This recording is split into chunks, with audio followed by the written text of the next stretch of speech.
My name is Janine Taha, and I'm interviewing Juan Guevara for the Voces Oral History Project in Brownsville, Texas. Today is Sunday, April 2nd. Thank you, Dr. Guevara. So just to make sure that you understand, the interview will be housed at the Nettie Lee Benson Latin American Collection. If there's something you don't want to talk about, you don't have to. If there's something you do want to talk about, please speak up. Okay. So first, can you tell me about your life growing up in the border region? It was great. I mean, a lot of us grew up like half Indian. We spent a lot of time running around in shorts because of the weather's so great. And we were running through the mesquite woods, and hunting and fishing. And every once in a while we had to go to school. So it was, I had a wonderful childhood here.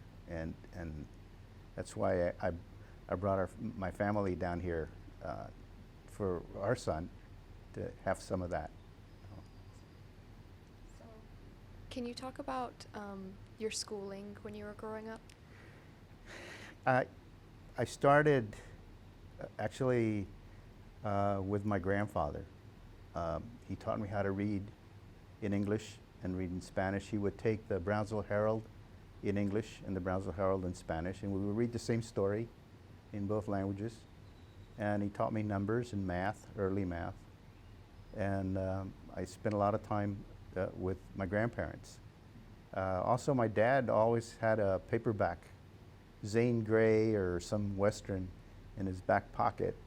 And so it was like early on I got the idea that reading was fun. So, did everyone in Brownsville speak Spanish? We spoke Spanglish. Okay, it was a mixture, and not just those of us with a Spanish surname, but also the Anglo kids. Also, we had, we had friends who were just as fluent in Spanglish as we were. What about in school? Did you learn Spanish and speak Spanish with other people? In school, no. Now, this is where I disagree with a lot of people. We were forced, would be a good word, to speak English only. And they did us a favor because you may notice that all of the exams that you take, the SAT, ACT, MCAT, GRE, etc., those are all in English. They are not in Spanglish. There's not a single exam for a profession out there that's in both languages, okay? And so we were forced to develop our English vocabulary, which was, I think, was very useful for me. You know, I ended up minoring in English, so.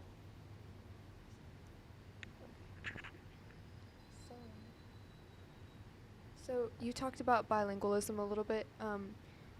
What kind of advice would you give to current and future students about bilingualism? It depends on where you want to grow up or where you want to have your life. If you're looking for a career in medicine, in science, in research, any profession, you really need to develop your English vocabulary. Really have to have a strong command of the language. You'll notice that everybody else in the world recognizes that it's right now, at this time, at this era, American English is sort of the language of money. It's a language of business. It's not, I mean, we're not forcing everybody to learn English. It's just the useful language right now. I mean, I watch programs from China, and the interviews there are conducted in English, okay, with Chinese people doing it.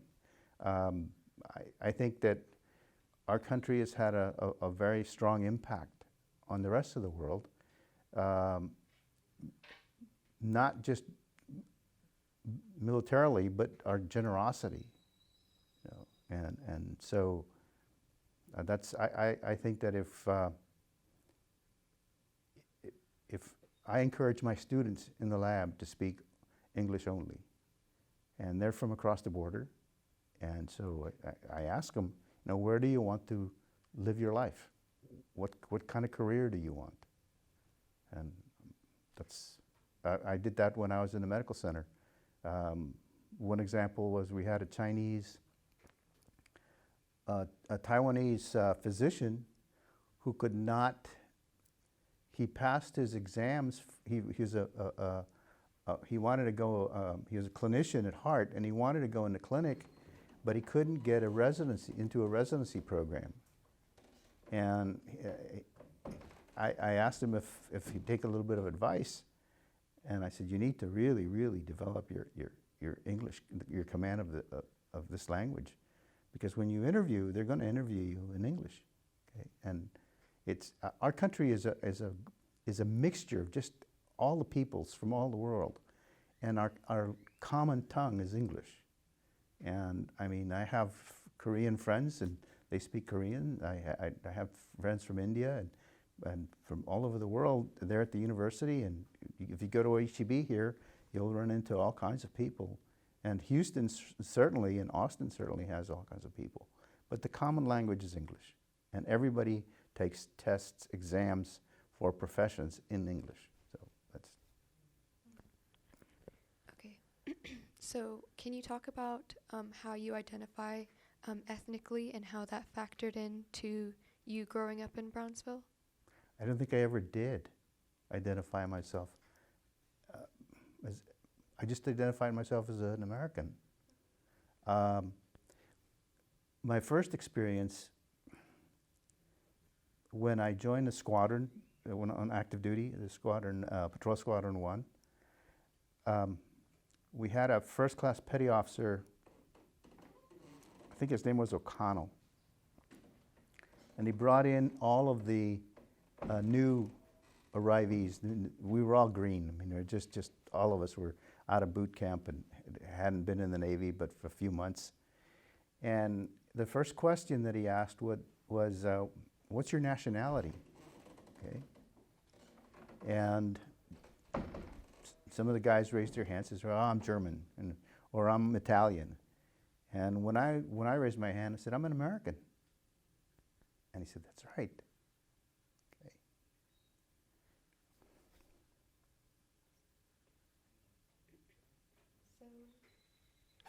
So the South Texas Border Initiative was designed to challenge inequalities faced by the schools in the border region.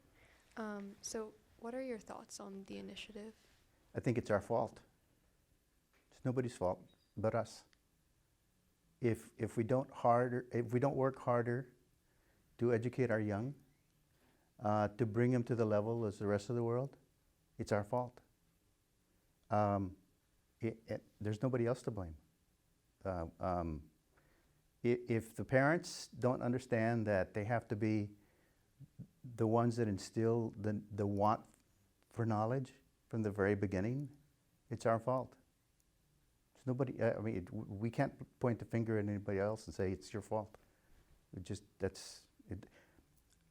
There are so many success stories down here from people who did not have the advantage of staying in one place the way I did. My parents were hardworking people here, and we were not migrant workers. One of the physicians that's over at the medical school here, he comes from a migrant family. A brilliant individual. Okay. But he was encouraged to study, and his parents were, even though they were hardworking people out in the fields, and he would join them also. He was encouraged to study. If we don't prepare our children for the world, then it's our fault. That's where the blame is. So can you talk about some of the inequalities or deficiencies that you saw in schools? I didn't. I didn't see that. I mean, maybe we were very naive. I mean, and we were very sheltered, and we did not think of ourselves as being less than anybody else. uh, my attitude in high school was it was a party. I mean, I played guitar in a group. I didn't play very well, but they were my friends, so they kept me. Um, I remember that we had a course called English 5, which was for individuals who were planning to go to college, and I took it just because I enjoyed it. And Mrs. Parker was our teacher. And one day she read an article that was in Newsweek or Time and said that Brownsville had the poorest education and the poorest education district in the country. And she asked us what do we think. And sort of we just said, well, we have to wait. Wait? Yeah, wait to see how we do with the rest of the world. Okay. We have quite a few PhDs, and we have quite a few professional people. So maybe it was a very poor level of education that we got, but certainly the spirit was different. We were not discouraged. Okay. Were you involved with the South Texas Border Initiative at all, or how did it affect you? Didn't even know what it was. Okay. I left here in '67, in March of '67, and I had no clue. And until you brought it up, I didn't care. So can you tell me about what path you chose for your education, and what got you first interested in learning about physics? I had a wonderful science teacher in junior high, Theodore Franklin Beimler. Okay. He came to us from either Buffalo, New York, or from Chicago or something. And he did not ever stress that we were any different. Okay. And a lot of us think of him as our father in science, okay, because he got us interested. And he basically said, you can do whatever you want to do. You just have to want it bad enough. And there's some of my classmates from that period were very successful in science and military. And so he's sort of the one figure that stands out. Mrs. Barbara Warburton was my biology teacher at Texas Southmost College before I went to the Navy. And she was, I thought, was just a great person. So can you talk a little bit more about your higher education, going to University of Houston, and everything after? U of H was a really wonderful experience. I mean, I love that place. And I had some wonderful professors who were really interested in their students, and it provided us, the school provided us with a playground, a learning playground for us who wanted to be scientists. And Dr. Joe Richard Coles, he was just like one of the guys who just encouraged us and pushed us and got us on the track, you know. And so I ended up getting my master's in his lab. And they believed that even though we were in the biology department, we really didn't have to just take courses in biology. So we ended up taking a lot of courses in biochemistry and biophysics, and math, a lot of math. The other thing that he believed in, was that if something breaks down, you fix it. If we don't have it, we invent it. So that was a great experience. And there was another Navy veteran in the lab, so he and I would always pal up and do stuff like if something broke down, we were the first to try to figure out how to fix it. Um, the, the Navy prepared us for a lot, okay? And so we were not afraid to take stuff apart and put it back together. Then Oregon State, I was fortunate to get into a lab. My mentor, Dr. Harold J. Evans, was a member of the National Academy of Science, and he also believed that we needed a very broad-based education, and that we really, his goal was to develop scholars, okay, to graduate scholars. And so I spent 3 years in his laboratory, and I worked my butt off, okay. But it was a great experience. I mean, I look back, because he was a member of the National Academy of Science, we had visiting scientists from all over the world. And we were exposed to a lot of different ways of solving problems. So that was a great time for me, a wonderful time for me. Then I came to the biochemistry department at MD Anderson Hospital for my postdoc, and I worked with Dr. Colleen Moore and Dr. Darrell Ward. And again, it was once you're a scientist, it's like you're in a big family, okay?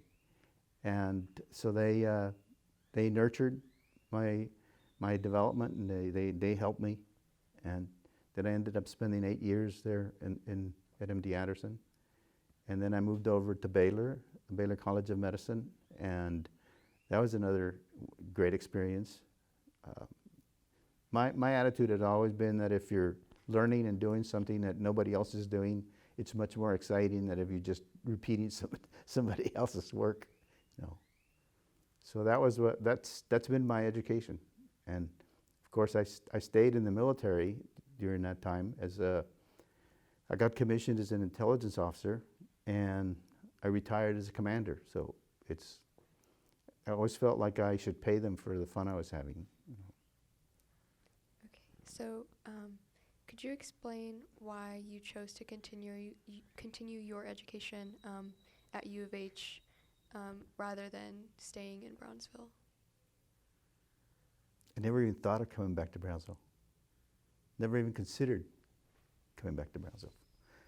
I would come back to Brownsville to visit my folks for a couple of days, and that was like every 6 months to a year.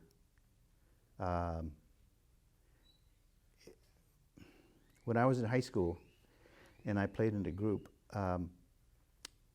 we were always short of money to buy things like cords for the guitars and amplifiers and all of this stuff, okay?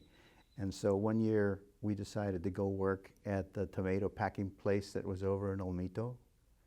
And so that was old Highway 77.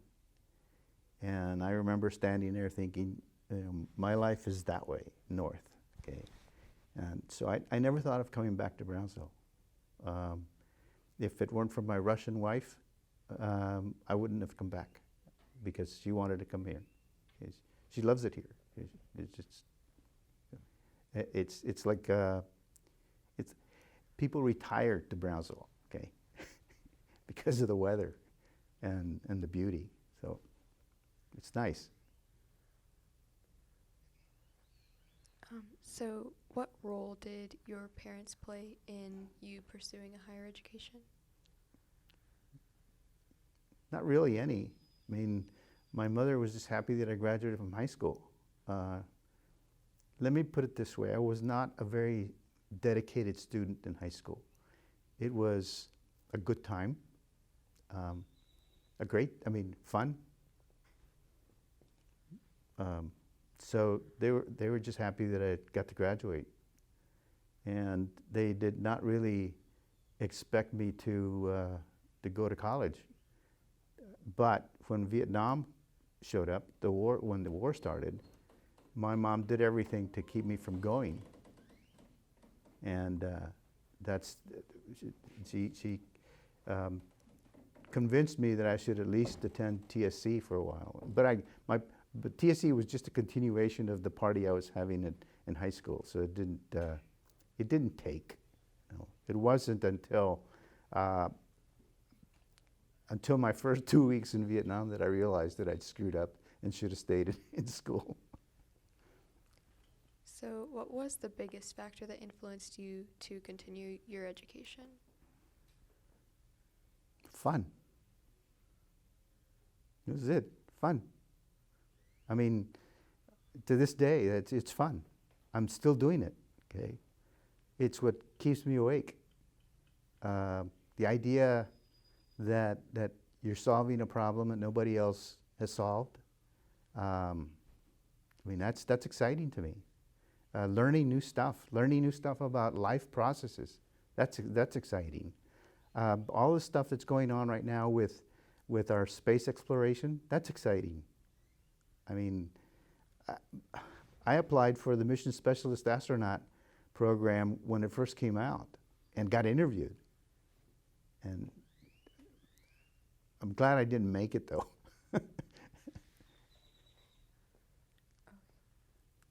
So can you talk a little bit about what you did after your education and the companies you started?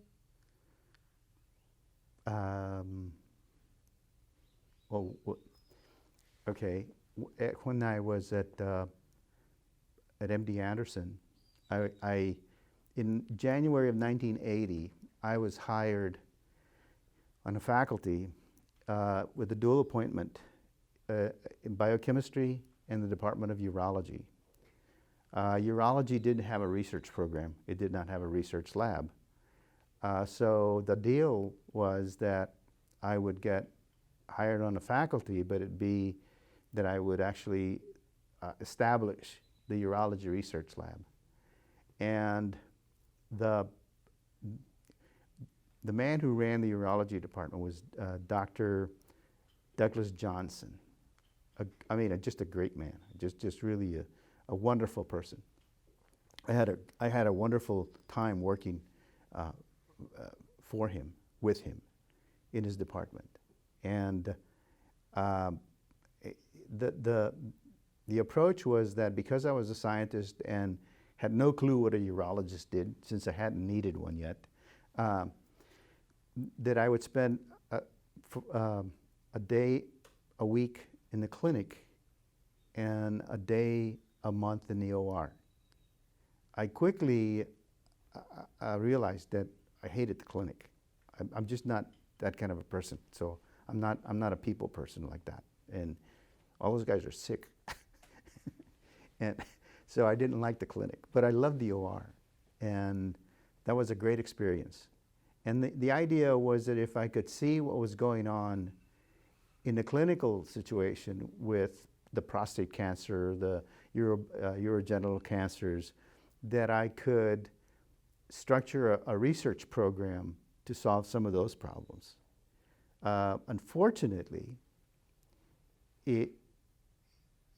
prostate cancer is still not solved. Okay, and I didn't think that I had the tools, either my hands or my brain, to solve any cancer problem. And so I left there in December of 1984 and went over to Baylor and started a new area of research. And I spent, during the time that I was at MD Anderson, right after I left MD Anderson, I invented an apparatus for purification of proteins using electrophoresis, a process called electrophoresis. Large-scale level of purification of proteins. And I got a patent on that, and I started a company. And we quickly found out that the market size wasn't enough to generate the funding that was required. Okay. While I was at Baylor College of Medicine, I discovered that the bad cholesterol is an ideal, native, naturally occurring vehicle for delivering foreign nucleic acid, DNA and RNA, into a cell. And so I have a patent in that. And we've continued to work in that area since then. And what we've discovered is that a lot of the viruses, the flaviviruses, dengue, West Nile, yellow fever, and Zika, actually mimic the protein that is the major component of the bad cholesterol particles, low density lipoprotein particles. And so that's what our research is focused on. And I'm still having fun doing that. So, but before I came to this interview, I was sitting at my computer looking at stuff that I'm putting together, finishing up a manuscript. So that's better than for me. That is better therapy than spending 4 hours out on a golf course or fishing. You know, just So, before you started your education at U of H, you joined the Navy. So can you talk about what that experience was like? Let me say this. I still have friends. I still communicate with friends that were in Vietnam with me. And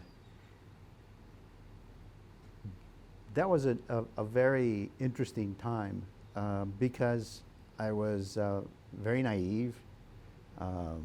Basically, all of us were.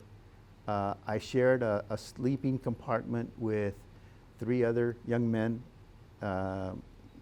That one was from, let's see, Glenn was from Wenatchee, Washington. Larry Price is from Bartlesville, Oklahoma, and David White is from Oil Trough, Arkansas.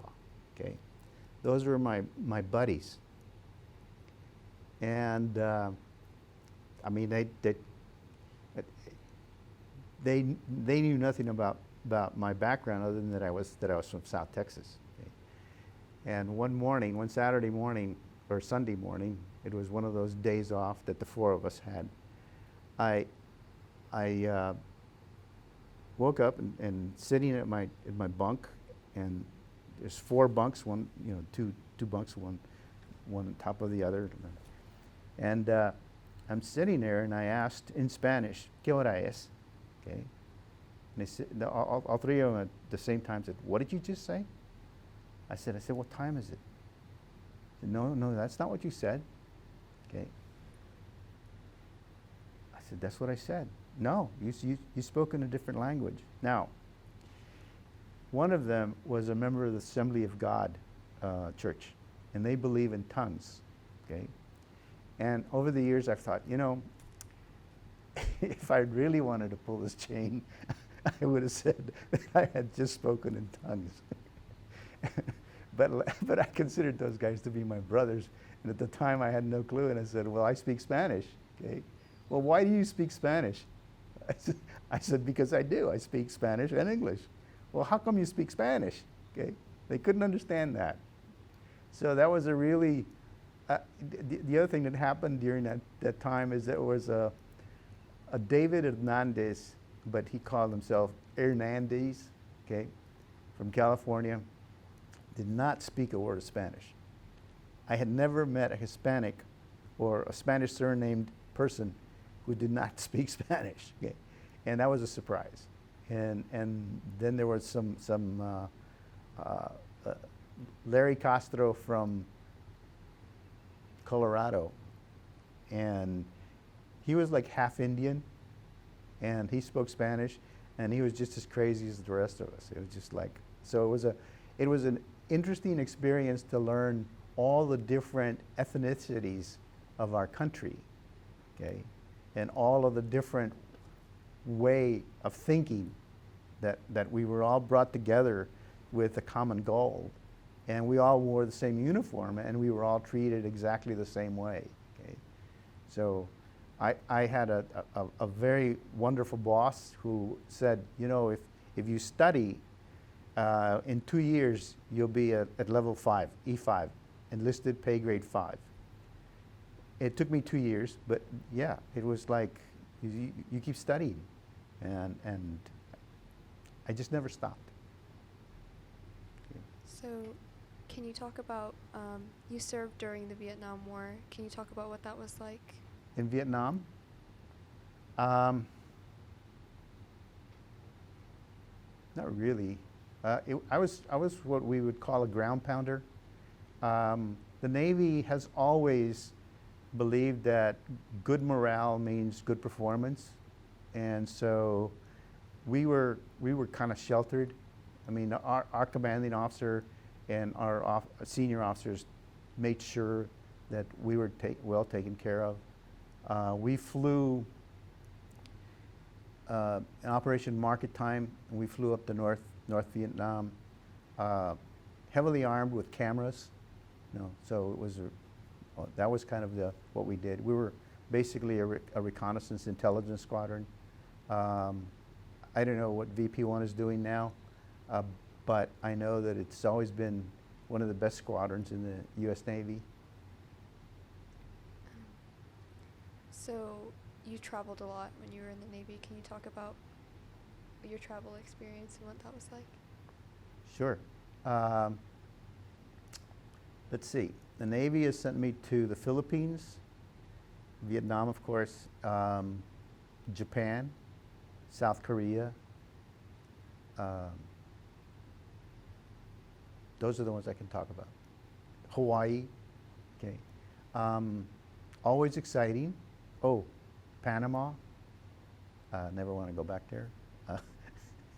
I've had a very, very, very exciting time. Every time it's been like very enjoyable. It's certainly different from what I was doing as a scientist, but also very, very stimulating. I really miss that. After I retired, I really, really miss that. Okay. Wearing a uniform and traveling, learning new people, new places, new things to do. What were some of your most treasured memories during that time? During my Navy time? Gosh, there's so many. The friends I made as an enlisted and as an officer. Just wonderful people. Okay. And I miss them.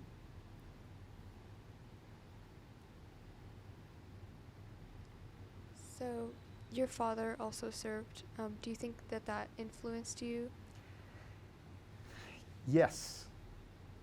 Yes. My dad was on the Alabama. How did that influence you to also join? Well, let's see. First thing I inherited was his book, that basically like a high school annual book, but it was a book that basically covered what the ship did in the war, in the Pacific. Okay, nothing classified, just pictures of the crew, their involvement in combat, that kind of stuff. Also, the next thing that happened is that when I was in junior high, I found my dad's pea coat, and I started wearing his pea coat. And I found a bunch of his old pictures from the time during the war. And I was also addicted to a program called Victory at Sea that was shown on Saturday afternoons. And I started watching that when I was like 6 years old. So that kind of stuck. I couldn't see doing anything else. And I just will never forget my brother for going in the Air Force.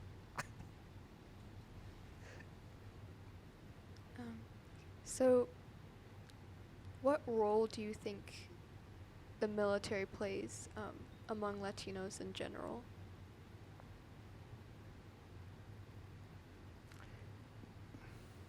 I don't know.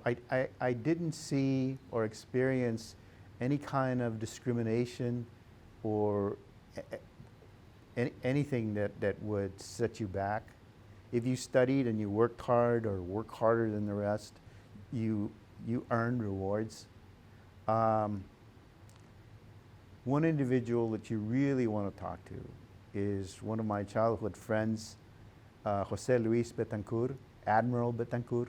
Okay, he's from here. Um, that's what I'm. That's what I mean. Uh, the Navy historically has been blind to color, and the reason is because we've always needed crews.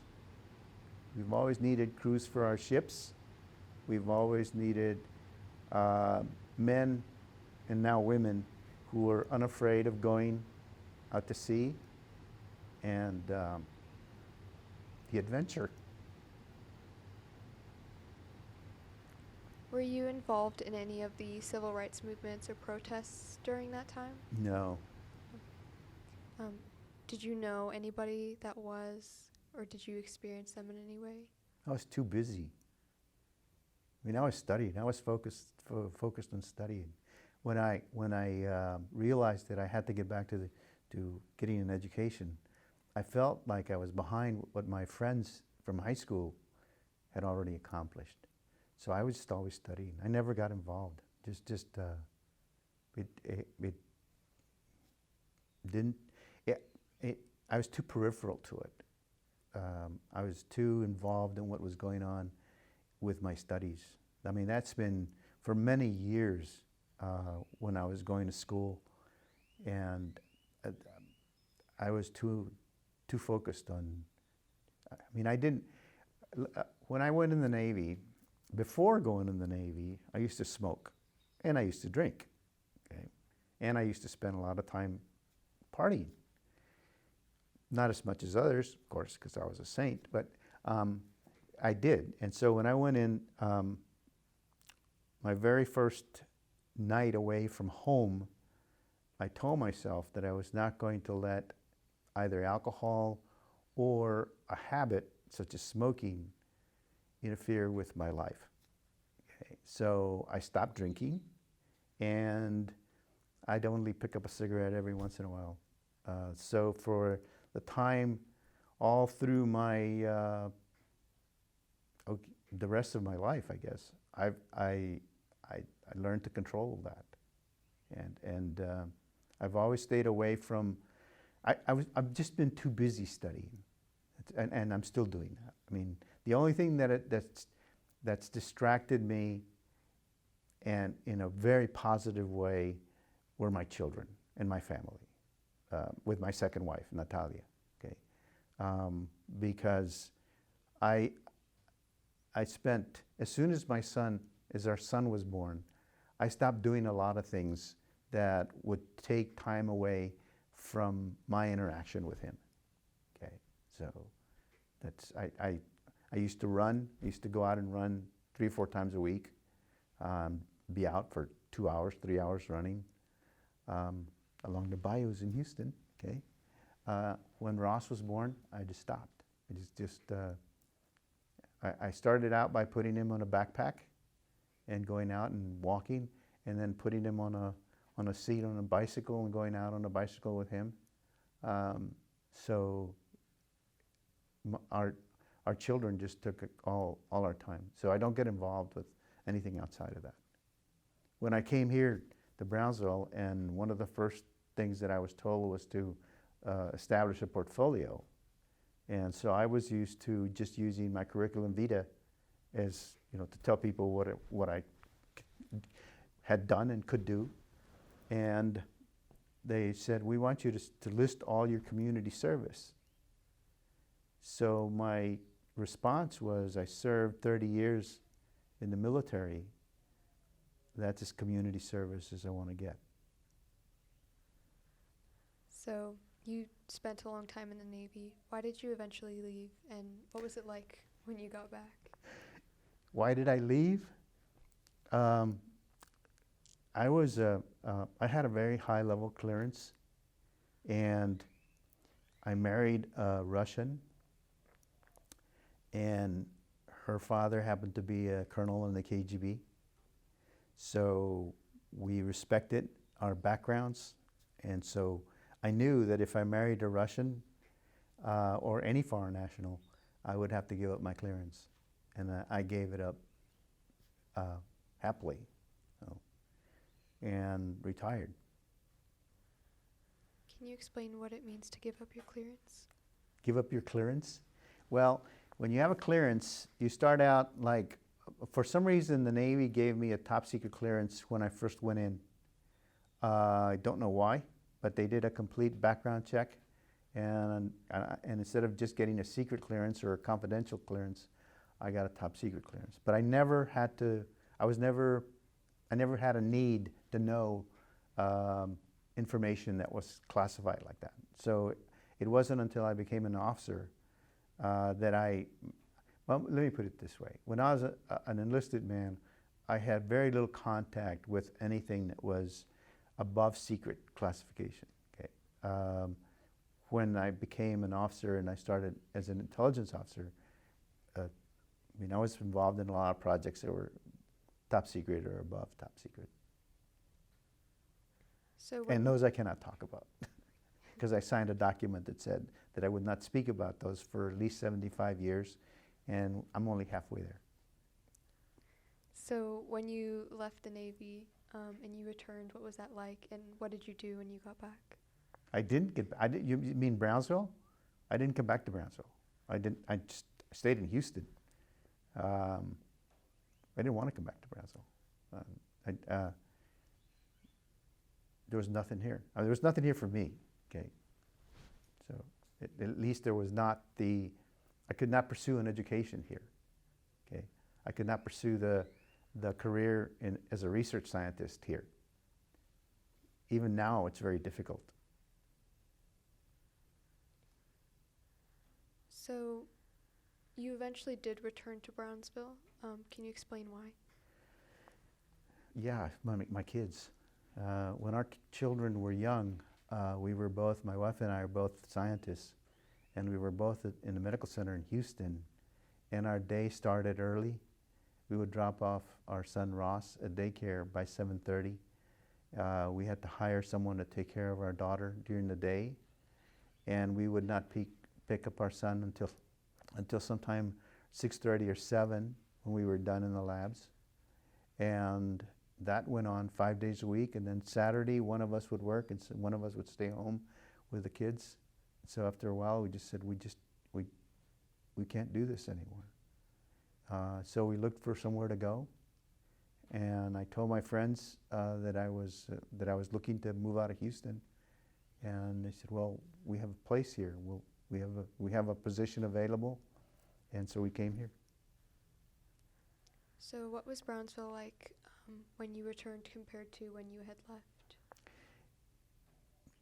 Okay, let's say you're going at the speed of sound in your career because you're competing on a world level, and you're doing really exciting stuff. And then you come to Brownsville and everything is stopped. One of my friends, a physician here, who had spent time at MD Anderson when I was at MD Anderson, he invited me to lunch, and he said, you know, Juan, in Houston, everything has to have happened yesterday. Across the border, it's mañana. Here, nobody knows. Nobody cares. And that's a retirement community, okay? I mean, that's what that is. It's just a very slow pace. It's been wonderful because we spent a lot of time with our children. We've watched our children grow up. We've been there at every phase, and we've been very involved in their educational process and in nurturing them. So when our son left to go to Houston, we missed him terribly. I did. I still do. My wife still does. And he misses us. And so we go up there at least twice a month to see him, okay, to be with him. So I think that's probably not a good idea, but that's us. That's who we are. Okay. So Brownsville is a wonderful place in many ways for families. Okay, but it's not really for I don't know, just not. We're not there yet. We haven't. We in Brownsville have not accepted that we have to become a part of the rest of the nation and start educating our kids so that they're competitive anywhere on the planet. We prepare them to be competitive to get jobs here, but we do not make an effort to get them into professional schools. You know, just not, it's not, we're not there yet. We will be, but we're not there yet. So, did you mostly raise your children here in Brownsville? Yes, yes. Can you talk about what that was like? It was fun. Went to the beach all the time. 4 times, usually 4 to 5 times a week, we'd be out at the beach by 5 o'clock. The kids would be playing in the surf. I'd be watching them, and then we'd have dinner out there. That was what it was like. We'd go to the movies. I still go to the movies with my son when he comes to visit. Okay, so that was it. So what led you to begin teaching at UTRGV? It was a job. It's a job. Right now, I'm not getting paid, okay, because technically I've retired. But one of the things that I felt very, committed to was and this was very hard for me when we came here in June or July of '98, and I started teaching that semester, that fall semester. The problem is that I would get a lump in my throat because I saw myself sitting in front of me. I saw myself as the young men who were in front of me, okay? And I thought, boy, I know exactly what's going on with their life because I went through it, okay? I know how hard it is for them to detach themselves from their friends from high school and to decide what to focus on as far as their education is concerned. And so for the first 3 semesters or so, it was difficult because I guess it took me that long to commit myself to helping them, okay?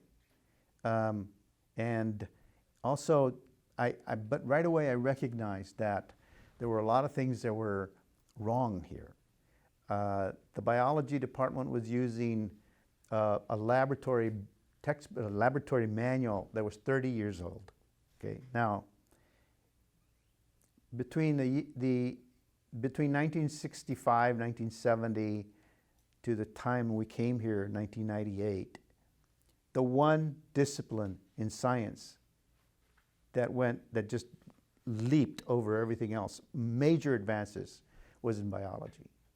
And here they were teaching things that were like back in the 50s. And it really upset me. And it really upset me that we had some professors, some faculty who were not from here and who were basically discriminating against the Hispanic males, okay? There was one faculty member, if you were a young lady, an attractive Hispanic young lady, you were allowed to come in his office, okay? If you were a Hispanic young man, you were not allowed to come in his office. You had to stand out in the hallway, okay? If you were an unattractive Hispanic young lady, you were also not allowed to come in his office, okay? So after I saw this, I just really got upset with this. I'd never seen that before. I'd never experienced, I certainly had never experienced that, and I'd never seen it until I came here. And then that's when one of my buddies from high school started telling me all the negative things about what was going on here, the corruption, all that sort of stuff. So, can you give some specific examples of that? Well, I think there's two things that I can say. It was one, he took me around the campus and he said, see this rose garden here? $38,000. I said, wait a minute. For under $1,000, I can get some guys from across the border to come and do this. And he said, yeah, they did. Okay. So that went on. That's one of the things that this individual told me. He now lives in Austin, by the way. The other was that we were going to have the university was going to hire an artist from Mexico City to paint a mural, and it was going to cost $720,000 or something like that. Okay. The problem was that nobody ever heard of the artist. Okay. So that's the kind of thing that happens here in South Texas. I'm sure it happens elsewhere, but here it affects us more because of the level of poverty. So can you talk about what kind of work you did at UTRGV and what classes you taught? Let's see. When I came here, I taught molecular biology. I taught general biology. I taught immunology. I taught biotechnology.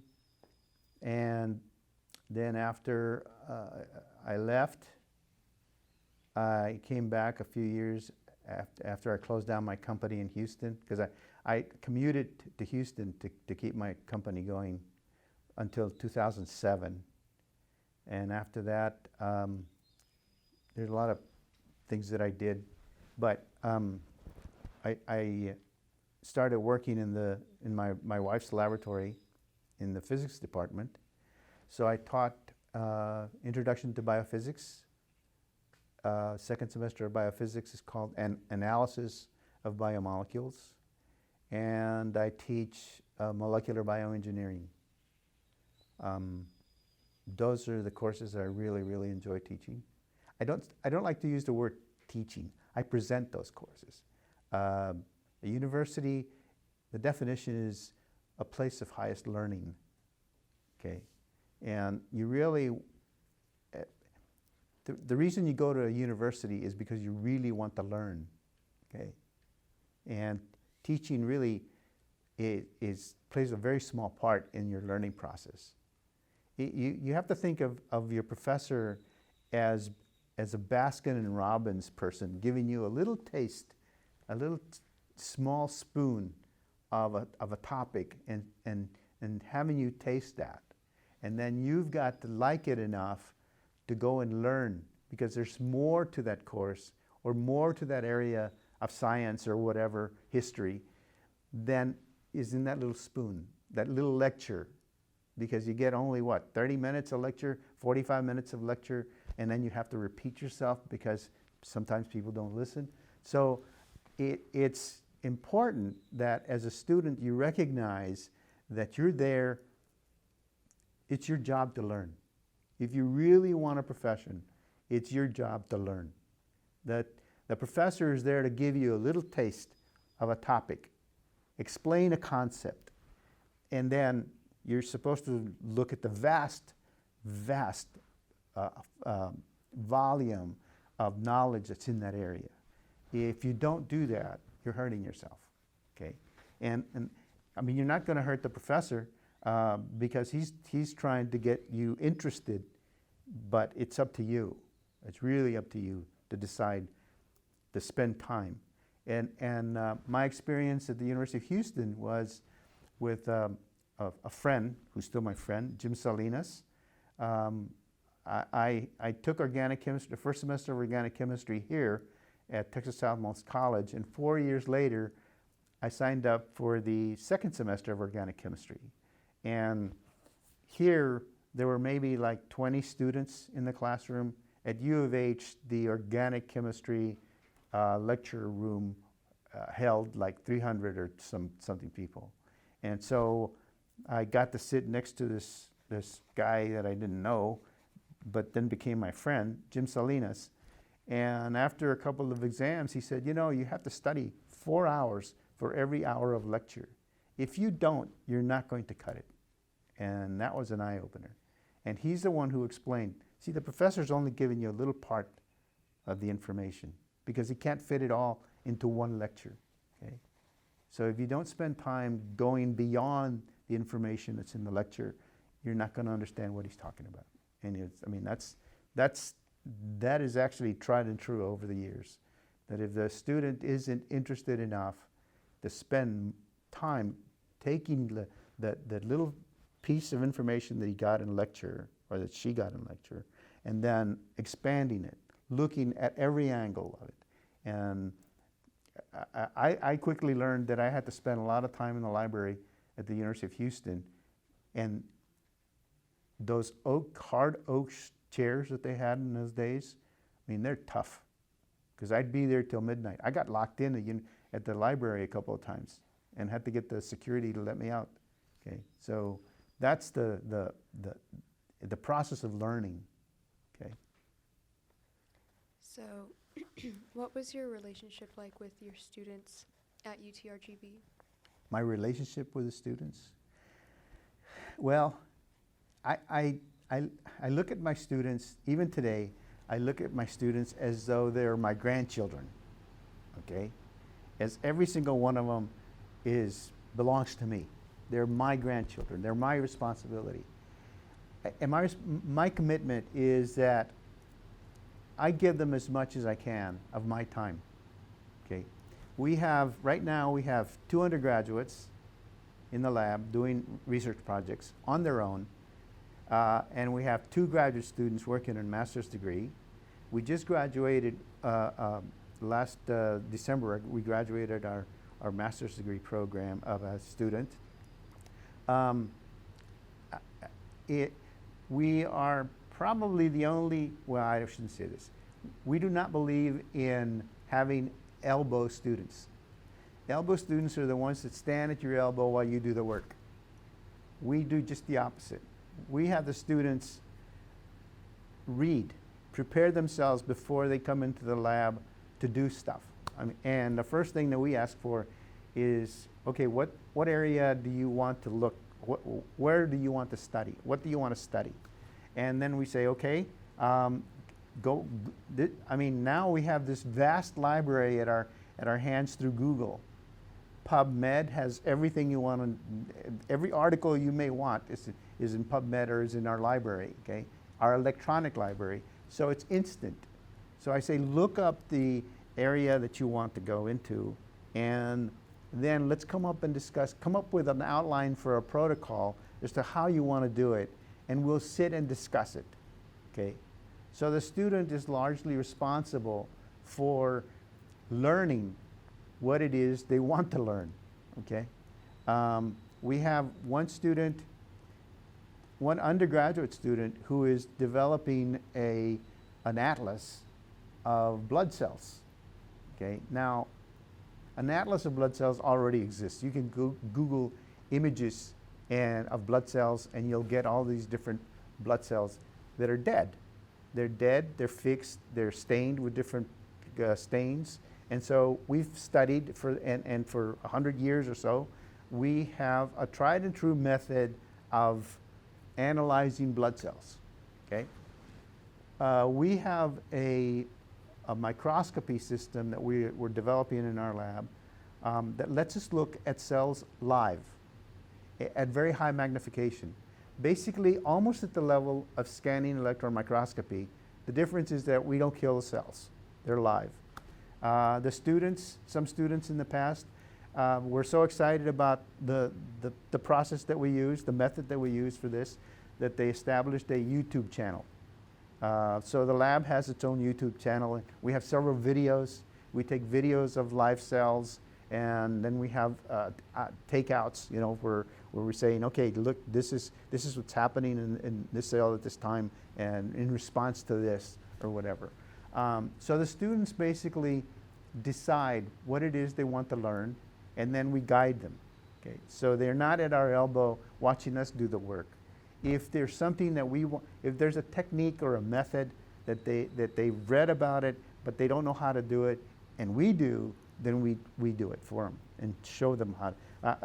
Some of the work that we do involves tissue culture.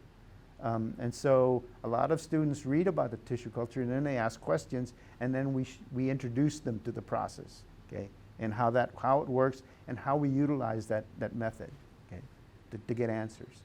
But that's how we train our students. We want our students to be problem solvers, okay. We want them to think about every area nitpick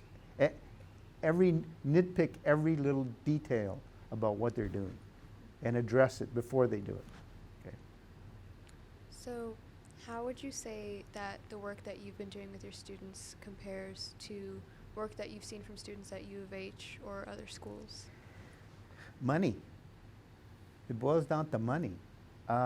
It's very difficult to compete for a grant down here because we've had grant proposals that turn us down because we don't have the infrastructure to support them. That's it, money. Also, there's just a lot of things that are not here. Okay, this area,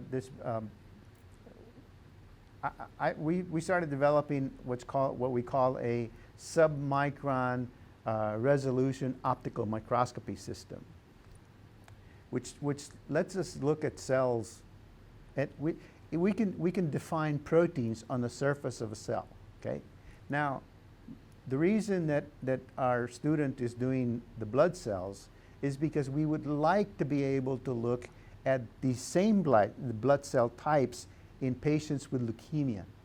Okay, well, if we were in Houston, there's this wonderful medical center where we can, collaborate with them, and we can take samples, fresh samples, to our scope and look at cells with our scope, just fresh out of the bloodstream. We can't do that here. We tried to do a study with prostate cancer, and we set up collaboration with a urology clinic here, and actually a urology clinic that's in McAllen. And the reviews came back, said that we just didn't have the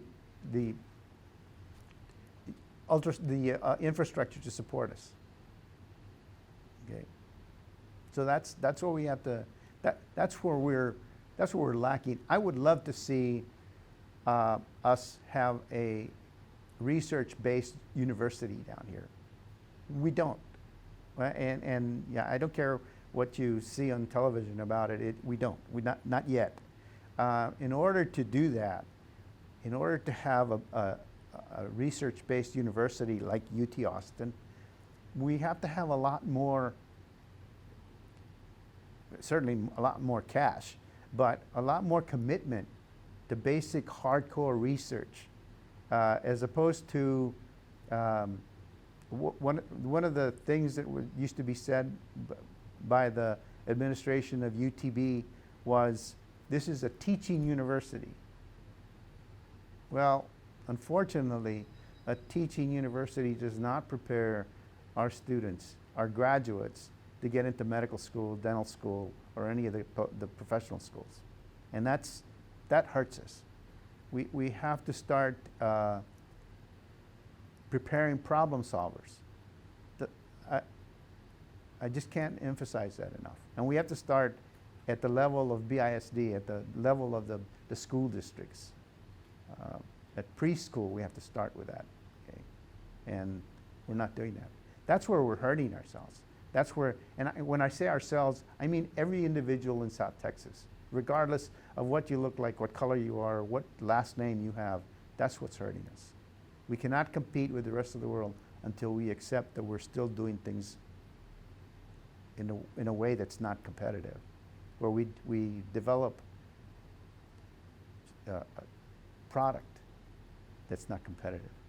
And I used that term a long time ago, and the person I used it with was one of the deans here, and he said, the students are not, our graduate students are not our product. Our students are not our product. They're our customers.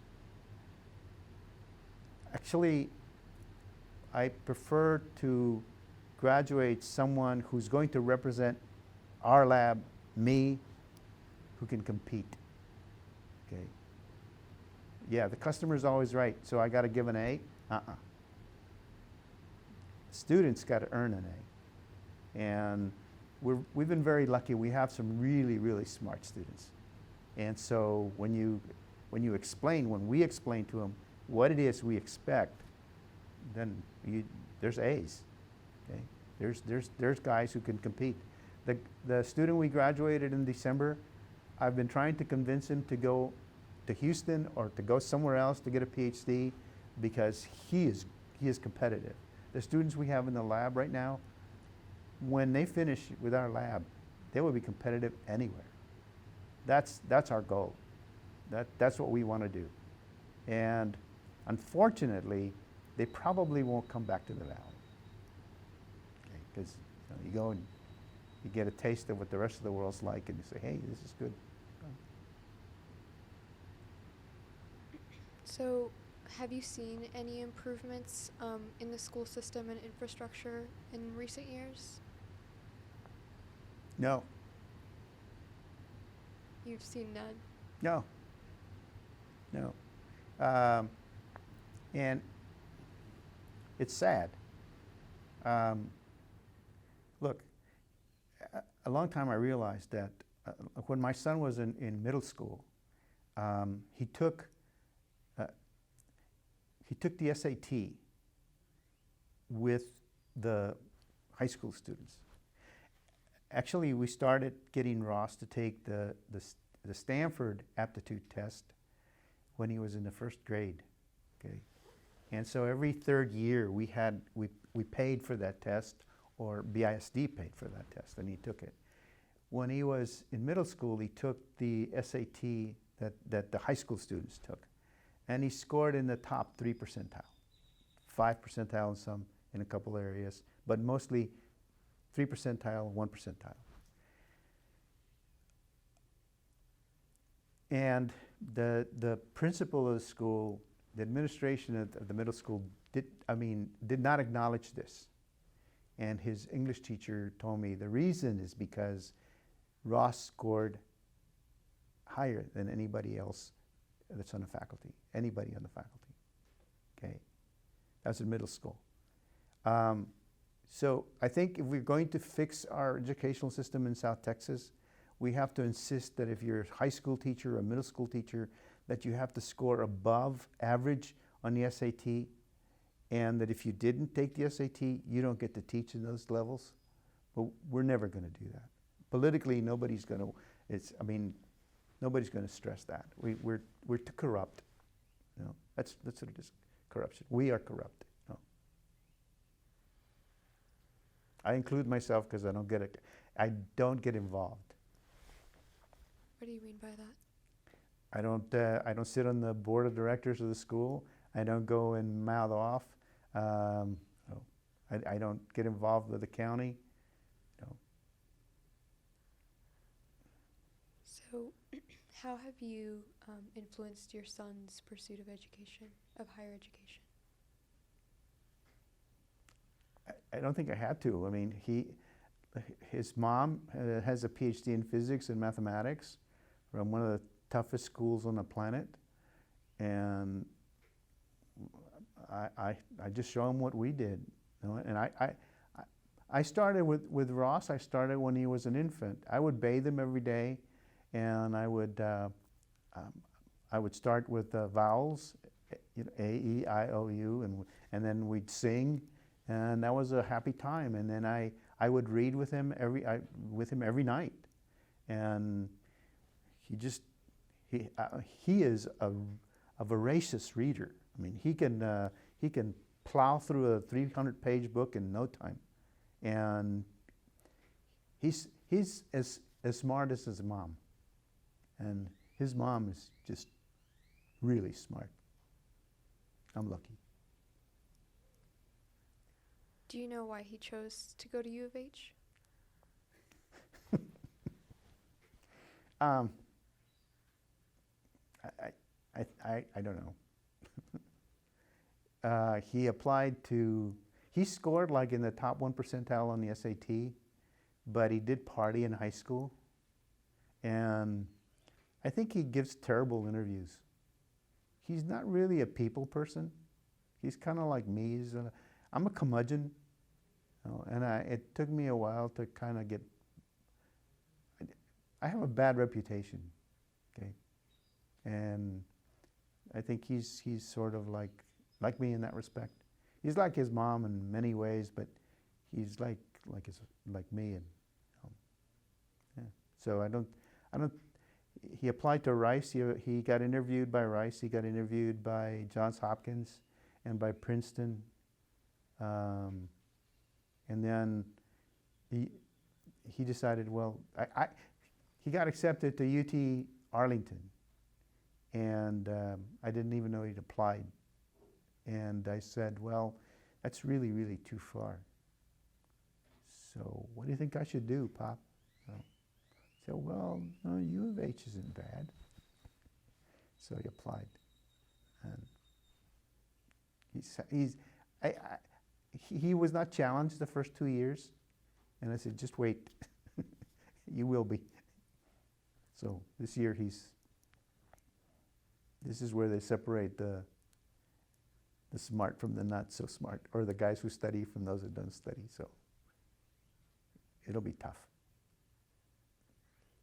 Okay, so I'm kind of switching gears here. So how did you feel about the idea of merging UT Brownsville and UT Pan American? I didn't really have any kind of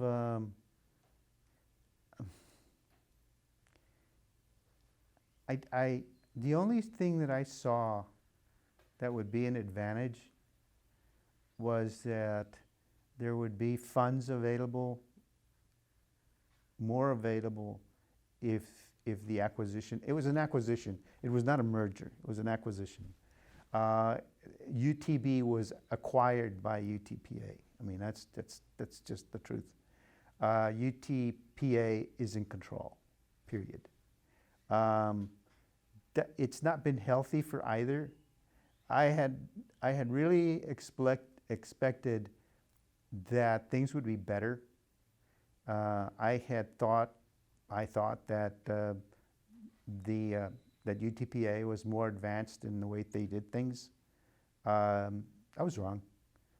Basically, I'd use a term that we used in the military, but it's triple X rated, so I won't. It's not a good. It's a cluster, to put it bluntly. Say you have 2 stables of horses.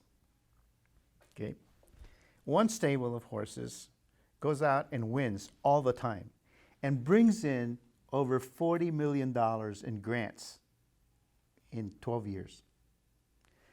The other stable of horses brings in 0. Which stable of horses would you be most likely to use? Okay, you need to do a little bit of research in the physics department merger with the physics department merger. Okay, our UTB, the physics department, and the physics department at UTPA. Okay.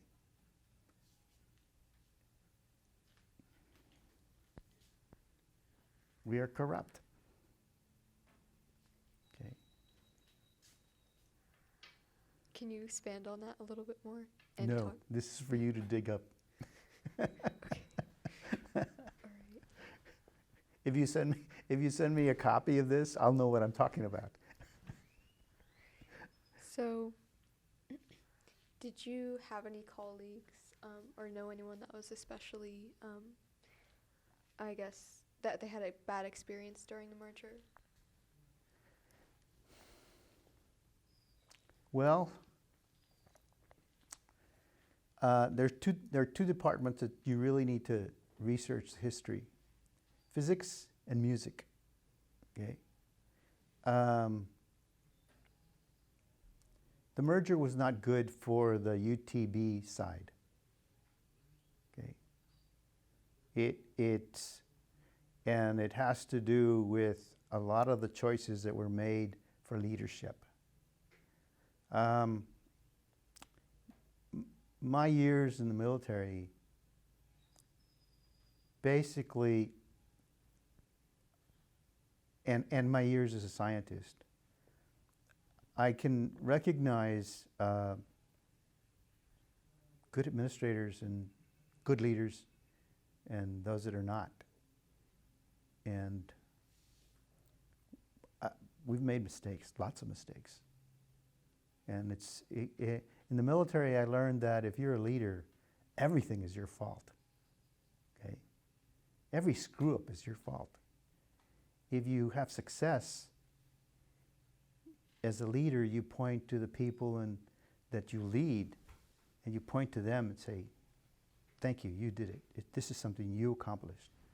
One year, I was head of a very large department of 40 people, of analysts. 1 year, 2 years. I recommended 18 of them for medals, for awards. I took no credit. I made sure that our senior officers were aware that I was not taking credit for their work, that I was there, but they did the work. And that's what a good leader does. I don't see that here. I don't see a good leader here. And we have a very good leader as chancellor. Okay. I would like to have about 30 minutes with him. Okay. But that's my feeling. That's my personal opinion. And I really, I'm really committed to UTRGV because of the students, but only because of the students. Okay, I'm investing in those students. Okay, they're my first priority. Okay, as far as UTRGV is concerned, because I want them to succeed. And I wish the students that I've had, I tell them this. I wish for you to have as an exciting life as I did, as a wonderful life as I have. Okay. I want you to enjoy what you do. And I tell them that I can honestly say that I've never worked a day in my life, because everything I've done was so much fun. Okay, that I should have paid somebody for letting me do it. Okay, I've never considered what I do work, even when I was working 12 hours, even when I was in the lab 12, 14 hours. Okay, it was too much fun to call it work. Okay, and I tell my students, if you get a job where you dread getting up in the morning and going to that job, that's a job. But if you get up in the morning and you can't wait to get to where you're working, where you are spending your day, and then you hate to leave at the end of the day, that's not a job, that's fun. So I tried to get them to decide what makes them happy. What kind of a career will be fun for you? What kind of a career will keep you interested every day? Okay. And then if you get paid for it, that's great. Now I'm asking you, what kind of career do you want? Never mind. We'll talk off camera. So you mentioned that UT Brownsville was hit especially hard by the merger, or more than Pan American? Well, yeah. No, here's what happened, is Pan Am basically took over. UTPA basically took over. And that's as much as I want to say about that. I mean, it's not been, I don't think it's, see, I thought that things would be better because UTPA was more advanced, more experienced, better at doing this, but that's not the case. I mean, I don't see that. I mean, but that's, I mean, I'm sheltered. I'm in the lab. I just spend my time in the lab. I don't get involved in the politics. I don't, I just, I just do, I'm just happy to be in the lab doing work, okay? That's as much as I can say. I don't think I'm in any position to judge who screwed up, okay? Or how it screwed up. But Could you tell me what particularly was lacking? I'm sorry? Could you tell me like what was lacking about UTPA? What was? Oh, same thing that was lacking at UTB. I mean, the same kind of egos, leadership. I mean, look, if the UT system and the Board of Regents are interested in really establishing a research university that can at least compete, just be competitive, then they need to reapproach it. Okay, you know, just saying that it's going to be isn't going to make it. We have to seriously look at what's going on. Were you affected personally by the merger, or how were you affected? Nah. Was your department affected at all? Yes and no. There are more professors who are, look, we have Mario Diaz was effective in recruiting very, very bright people to the Gravitational Wave Center, okay? And I mean, these people are thinking of leaving. I mean, they're seriously, I mean, they're so upset that they're just going to abandon ship. I didn't get affected by it. I certainly don't agree with some of the things that have happened, but it's not my purview. It's not within my purview. I don't get involved. I'm just happy to be in the lab working. Okay. The work that we're doing is too important to worry about everybody else. Would you say that any factors worsened for your students after the merger? I'll tell you what one of my students said. He said that the students, he said we, and I don't mean we the faculty, I mean we the students said this. We the students feel like we are the cash cow for the administrators. That came from a student. Okay. A student in one of my classes. Okay. Can you explain like what they meant by that? Well, how much money comes in to each university from the state, from the local government, and from the federal government for a student in a classroom? More research. See how I teach? Okay. So, how do you think people feel about the merger now? I don't know. I mean, some people that I've spoken with outside of the university continue to laugh. I mean, there are some people with a lot of money in South Texas and in Brownsville, and you know, in Houston, if you go to the medical center or you go to the university, there are buildings and there are roads named after donors, because there's donations always coming to actually UT Austin. Okay, well, we're not that lucky, and I asked. I know this individual who was on the board of one of the international board of one of the banks, one of the international banks, and I said, well, why don't you pony up some money to develop the research program at UTRGV? And he just looked at me like, why? And I can't blame him. It's a different world here. And if let me say this in a different way. If UT system and the Board of Regents are really interested in developing South Texas, okay, then there should be more oversight. That's it. And I'm not the person to do that oversight. I'm not qualified. I'm not interested. This is something that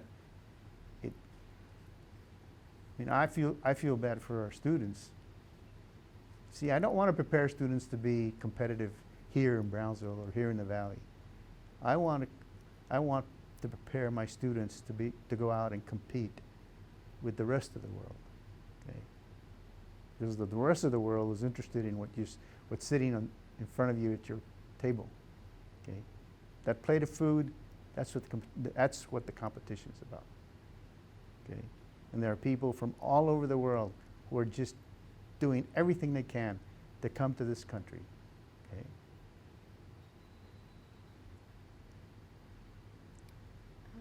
So do you know people who got laid off during the merger? And if so, how many of them? Not really.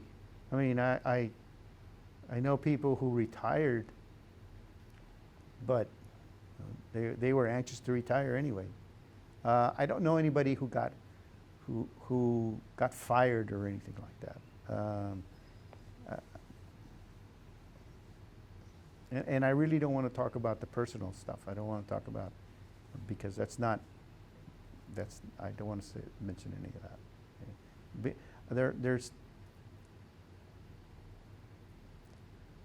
I don't want to mention it here.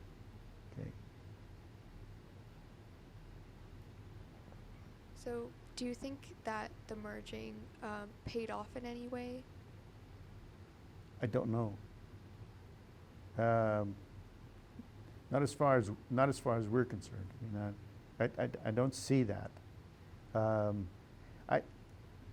Here's what I see that I'm very happy with. The UT system, the state is investing in buildings here and in McAllen and in Harlingen. And certainly if they're putting up the buildings, it means that they're going to hire people to work in them. And that's good for the economy.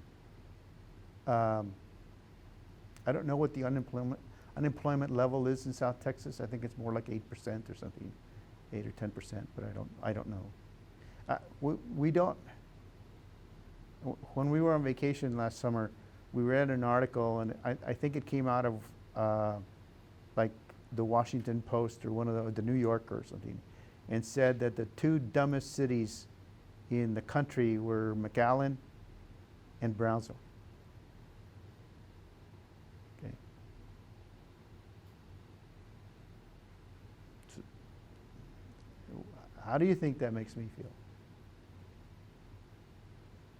Okay.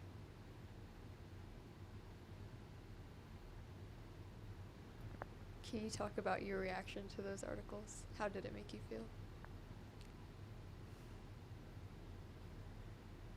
I mean, if they're right, the level of education here, I would say that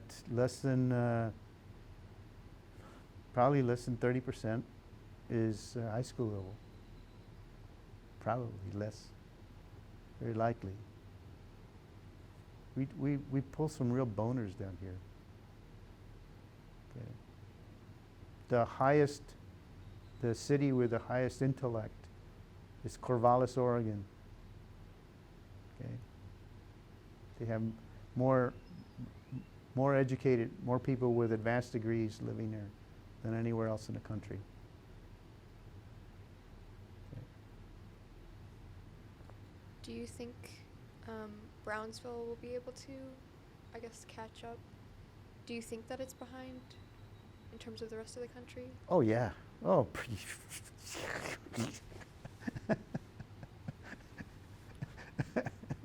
Do you think that it'll be able to catch up in There's terms of education? my mother used to have a saying in Spanish. How does she say it? Esa pregunta me cansa. Do you know what that means? That question tires me. Means that it really, really, it's an exhaustive question. I think we have to change how we approach things. I think we have to, for a time I believed that the rest of the country and the rest of Texas didn't recognize the region from Raymondville down as part of the U.S. Okay.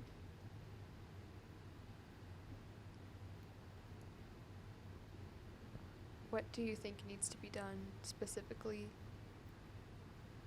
I don't know. I'm too old to worry about it. I should be out fishing or something. I don't know how to fix it. In the military, what you do is you get rid of the leaders. When something isn't working, the first people to go are the leaders. That does not appear to be the way we do things in Texas. Okay. We reward the leaders.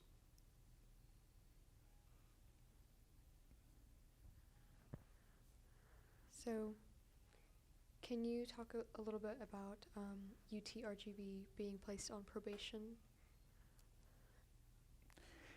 Why is anybody surprised? That's a question. When the school gets a very small number of students into professional schools when they finish here, the thing is that just getting sanctioned by SACS accreditation or whoever isn't going to fix the problem. How are you going to fix the problem? That's not the way to fix the problem. When something like this happens, what you do is you go in and remove the leadership. Replace the leadership. Obviously you can't do the job. It's a simple, that's the simplest approach in the military. And we don't do that. I don't know how to fix it. I have other worries. Do you know what it would have meant to your students if their degrees had lost their accreditation?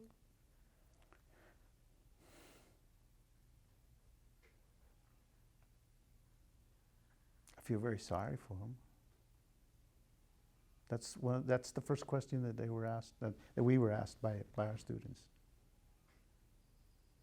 Okay. That's the bad part.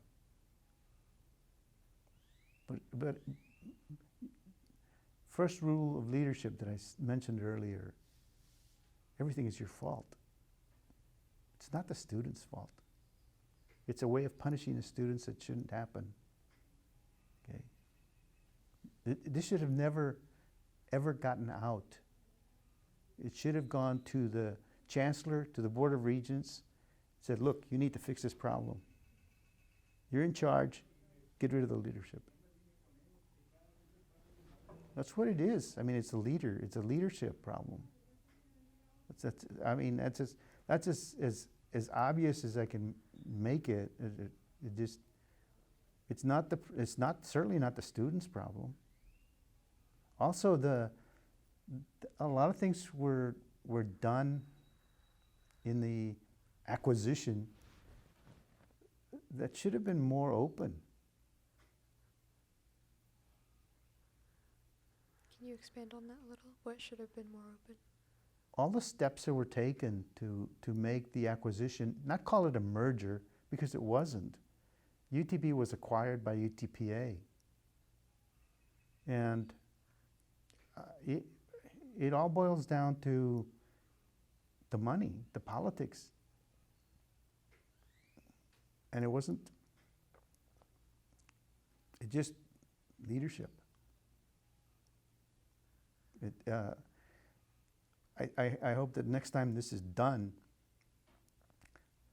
look, we make a lot of mistakes in our leadership. We do. and by we, I mean we, the voters. Okay, we just look at the status of our country right now. As far as we're a joke. I mean, that's as simple as to put it as I can. We can't fix it. I can't fix it. I don't even want to try to fix it. I'm very sorry that the students have to live with this, but it should have been handled quietly at the top. Okay.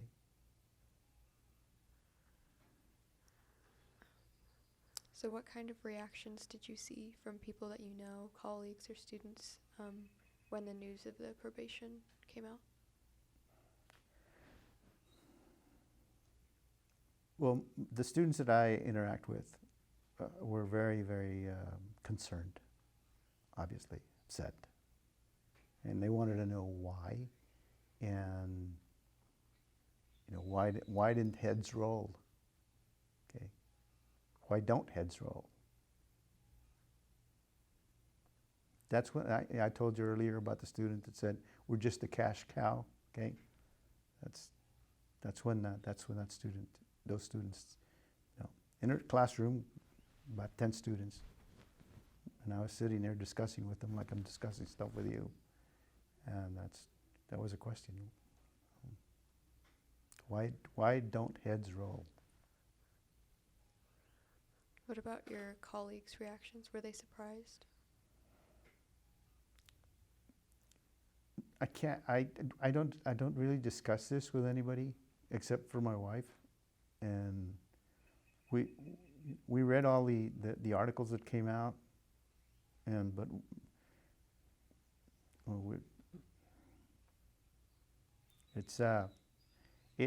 I don't think it's as, I don't know. I just don't know what to think about it. I mean, look, I went to U of H, okay? And U of H at the time that I was a student there had a student population of about 12,000, okay?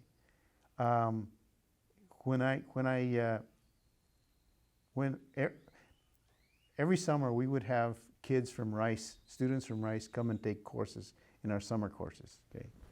And we were always able to compete with those guys, okay? And we were always very proud that we could compete with those guys. But we certainly didn't have the bank, the vault that UT Austin has or had then, and that Rice had and has now. But our attitude was that what we do with a degree from the University of Houston is really up to us, not up to the University of Houston. The University of Houston has done its job by preparing us, okay? I was very happy. I went up to Oregon, and my professor said, you'll be here for about 5 years. And I said, Dr. Evans, I'll be here 3 years. In 3 years, if I don't have my degree, I'm gone. Even if I don't have my degree, I'm gone. I'm giving myself 3 years to get the degree. 3 years later, I finished my degree. Okay, I come for my postdoc. I come to Houston, and he follows me. About a year later, he comes to give a seminar at the University of Houston and one at the MD Anderson. And he said, I don't know what you guys are doing, but whatever it is you're doing here works. Okay, send more students like Dr. Guevara. Okay, that's what a university is about. Okay, that's the feeling that I want from my students. That's the feeling that's what I want to hear from professors somewhere else. Send me more students. Okay. So earlier you were talking about how when you do your research work at UTRGV, they close early. They close on Thursdays. Oh, that was when we first got here, not UTRGV, UTB. Oh, right. Yeah, UTB. When we got here, yeah, the doors were closed, the lights were turned off Thursday afternoon. It was wonderful. It was like we were already retired. It was unbelievable.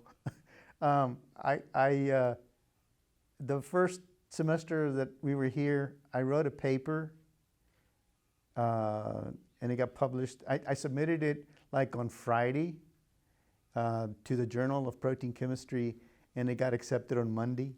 So I was really happy. That was the first semester we were here. I also submitted a grant proposal to DARPA, the DARPA, and it got funded. And I heard about that a few months, like in the spring. I spent, in those days, we didn't have cable here, and the best you could do was to plug your phone line into the wall, okay, and so that was very slow. When the semester was over, in the first week in December, we had like 6 weeks or 7 weeks where we didn't have we just stayed home, okay. I went to try to work in the building at UTB, and I had the key to get in, but there was no power and there was no internet. So I wrote a grant proposal. I spent the holidays at home writing the grant proposal, and on the first day when we came back for the spring semester, there was no routing. There was no routing procedure if you apply for a grant proposal at Baylor College of Medicine, there were like 6 pages of routing. Everybody and their dog and your sister's boyfriend had to sign off on it, okay? And in this case, we didn't have that here. So I basically changed the ones from Baylor College of Medicine to reflect the hierarchy in the UTB, okay? And I went to the head of the department, who was a guy named Sullivan, and I said, "Here, would you sign this? This is for a grant proposal, my grant proposal." And I had spent days writing this thing, putting it together, and he took it and he threw it in a trash can. And he said, "We brought you here to teach, not to do research." That's when I knew I'd fallen off a cliff. Okay, that was the difference. Okay, and it was like hell. That's what. But that was UTB, not UTRGV. Okay. What year was that? 1998.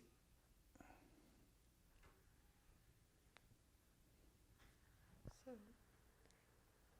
this is kind of a closing question, but what advice would you give future college students or students aspiring for a higher education in Brownsville? Okay. We just did that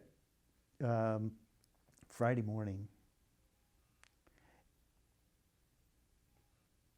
If you don't want to leave the valley, okay, and you come to the physics department at UTRGV, we will make you competitive. We will do our best to make you competitive. That's what we consider our job. My commitment, my personal commitment. That's my personal commitment to my students, to our students. Okay, and my wife feels the same way. Okay, we train problem solvers. That's what we do. If we have 4 students right now that are actively in the lab, as much time as they have free. Okay. We have 1 student who everything he does in the lab works. He is just like, he has perfect connection between brain and hand, okay? Those are rare. We have 1 student who is brilliant, just really, really very high IQ, okay? From San Benito, okay? We have 1 student who's a politician. I mean, he is very smart, but he is a showboat, And one of the things that he wants to do was to go on the news and tell everybody what we're doing in the lab. Okay. So we encourage all of that, you know, with some limitations, some boundaries, some rules. Okay. They're all anxious to get out and be competitive. Go out and go to a different university. Go to a different part of the country. Okay. The young lady who's working on the atlas for the blood cells, the live blood cells, she wants to go somewhere where she can become a scientist and not have to worry about her visa or anything like that. Okay. And so she's probably going to go to France. You know. So we'll get her ready for that. So, is there anything else that I left out that you wanted to talk about? I didn't talk about my dog, and I won't.